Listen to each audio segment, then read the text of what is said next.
اور جب ہم قرآن پاک کھولتے ہیں اور قرآن پاک کو دیکھتے ہیں، اللہ رب العزت نے کہا ہم یتیم کی بات کریں. اللہ رب العزت تو کسی کا مال کھانے والے، کسی کا حق مارنے والے کے لیے سورہ نساء کی آیت نمبر 29 میں فرما رہے ہیں کہ اے ایمان والو، تم ایک دوسرے کا مال آپس میں ناحق طریقے سے نہ کھاؤ سوائے اس کی کہ تمہاری باہمی رضامندی سے کوئی تجارت ہو، اور اپنی جانوں کو مت ہلاک کرو، بے شک اللہ رب ذوالجلال تم پر مہربان ہے.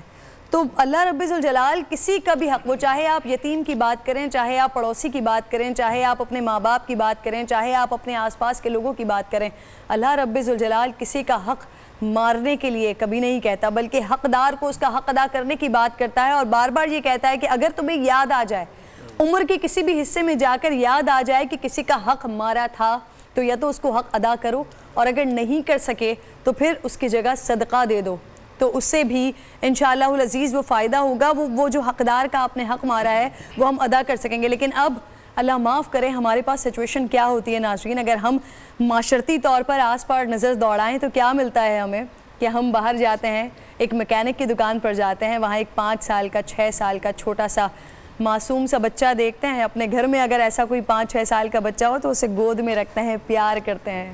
لیکن وہاں پر بیٹھا ہوا وہ چھوٹا سا خوبصورت سا پیارا سا بچہ جو ٹائر صاف کر رہا ہوتا ہے، گاڑی کی جو وہ کالک ہوتی ہے نا، اس کے ہاتھوں پر ہوتی ہے، اس کے چہرے پر ہوتی ہے، اس کے منہ پر لتھڑی ہوئی ہوتی ہے، معلوم ہوتا ہے، پتہ چلتا ہے کہ یہ کون ہے، تو محسوس ہوتا ہے کہ یہ کوئی یتیم بچہ ہے. اس کے گھر میں کھانے کے لیے کچھ نہیں ہے، اس لیے اس کی ماں اس بچے کو اس دکان پر چھوڑ گئی ہے کہ یہاں پر کچھ کمائے گا، کام کرے گا، پیسے لائے گا، اور اس پیسے سے وہ گھر چلے گا. وہ ایک یتیم کا بچہ ہے.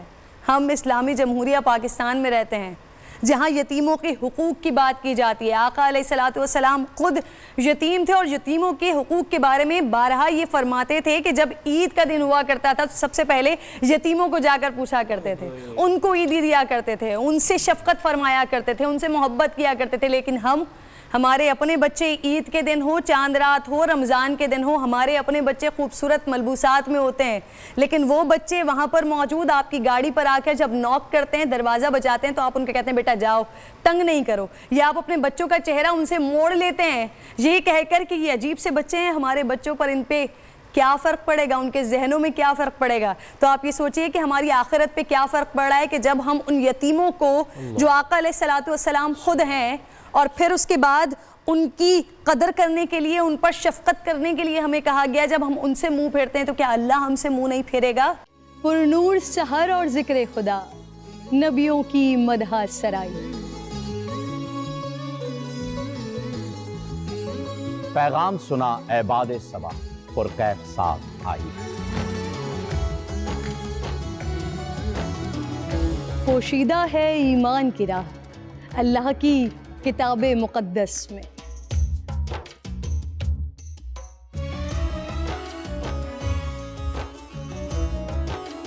بس غور و فکر کا در ہے کھلا، حکمت سے سجی اس محفل میں.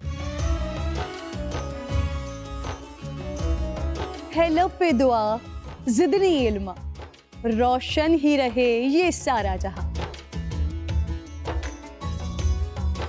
رم جھم رحمت کی گھٹا، ہر ایک نے ہدایت پائی. نعمت اور برکت سے سجا افطار و سحر کا دسترخوان.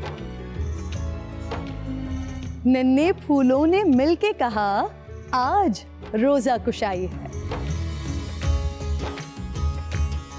رمضان المبارک کی خصوصی نشریات رمضان میں بول.